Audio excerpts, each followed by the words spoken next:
talk to Gabriel Pogrund there now, who is Whitehall editor of the Sunday Times. Gabriel, you're very good to join us on short notice. This breaking news this hour that the Coutts chief executive, Peter Flavel, has resigned with immediate effect, saying the handling of the Nigel Farage case has fallen below the bank's high standards of personal service. Gabriel, do you think this domino effect can we see more resignations? What about the chief executive? Well, we've seen the chief executive of NatWest. What about the board of NatWest? Will they be perhaps looking forward to a P45?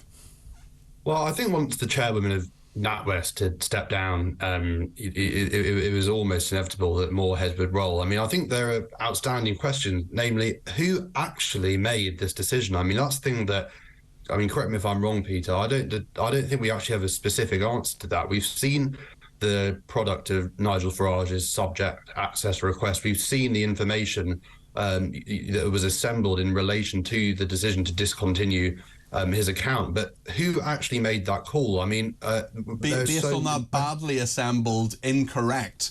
I mean, there are many factual errors within that report. And actually, when you look at the debanking of Nigel Farage, as we talked about before, we talked about this last week, Gabriel, when you were on before, talking about the fact that there are some seriously dodgy characters that Coutts seem to be pretty happy to have as customers. Just remind us of some of those people. You've done some reporting on this in the Sunday Times.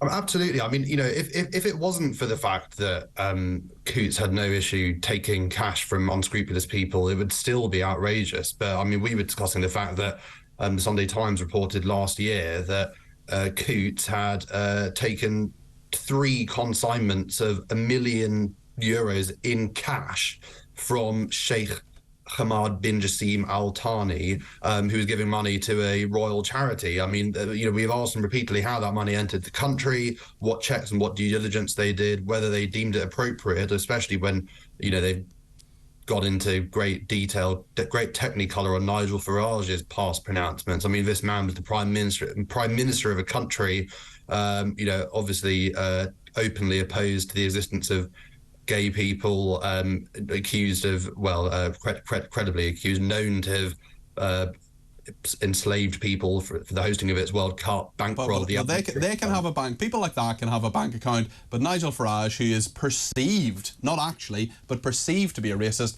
cannot. And now Peter Flavel. Yeah, we'll take their money. We'll take HBJ's money. We'll handle his literal cash. I mean, you know, for a bank that you talk in the language of probity and high standards, it is extraordinary, not least when it's juxtaposed against, you know, Farage, who has remained, whether or not you find him distasteful, you know, well within the law in his expression of his political views. Nigel Farage says this is not just about Coutts. In fact, he said on this station, forget Coutts, this is just a small bit of NatWest, of the NatWest empire. We've seen Dame Alison Rose, her head is rolled because we know what she was up to, and she's admitted this catastrophic error of judgment, which could actually be illegal. There is now a probe into that. The Information Commissioner also not happy. The CEO of the bank itself, Coutts, has gone. Where does this end, do you think? Do you think Coutts itself as a banking, I mean, clearly the brand is in trouble, but could the bank itself be in trouble? It's been around for a very long time and has been the bank of choice for the royal family, for example. Look, what I'd say is, you know, taking a step back for a moment. I mean, Nigel Farage is openly, I'm not saying this in a pejorative way, I mean, he's trying to turn this into a movement. He's saying he's going to set up a website. He's inviting people to submit details of how they've been debanked.